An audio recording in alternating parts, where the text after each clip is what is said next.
Hello, church. Good afternoon or evening or morning, whatever time it is for you. It's Josh Turner out here again in Washington. I got the big guy with me. Let's see if he can catch something, okay? All right, big boy, you ready? That wasn't a great throw. He ain't a great catcher either. Okay, so today I thought I'd talk about a few things. So I've talked before about the idea that there's a difference between skills and tricks with dogs, right? Skills are things that are necessary. Tricks are things that are fun.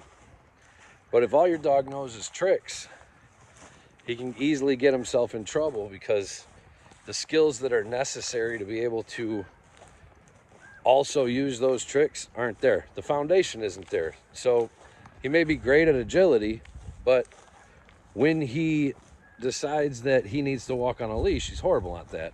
And that gets him into some trouble with other dogs, other people, whatever it is.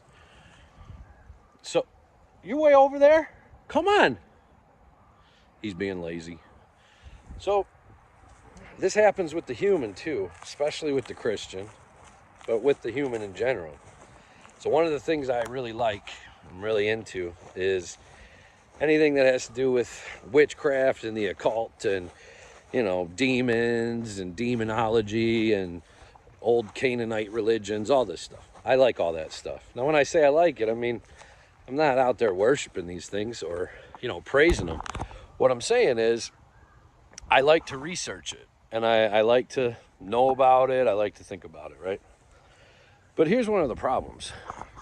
If before I started reading these weird, weird Gnostic things and stuff that deals with strange topics of spirituality, if before I did that, I didn't have a foundation of what I was rooted in and what was true, I could very easily be led astray because some of these writings are very confusing.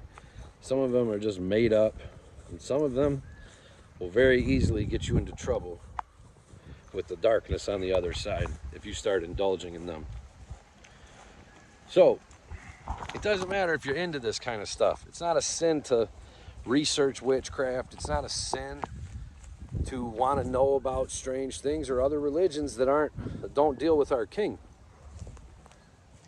Where you get in trouble at is when you start taking these as all being the same, all being equal. All the opinions of all these other books are all the same. This is wrong. And this will lead you to fall in your faith. Might not be right away, but eventually, without a foundation of Jesus being number one and what he said being the things that we follow, you'll start to question, well, why not follow these other books? Why not follow these other writings from other people? They seem to be good. They seem to explain some things. So remember, church, if you find yourselves interested in the occult, interested in the darkness that's out there, it's okay to go looking at the darkness. But make sure you have a foundation in the light. Otherwise, you're going to turn around one day and you may just be in the darkness. There may not be a light there anymore, and you'll be lost. Not lost to Jesus. He can always find you. But you may be lost as to where to even look for where is the true Jesus. Lay your foundation. Make sure you get your skills straight before you get your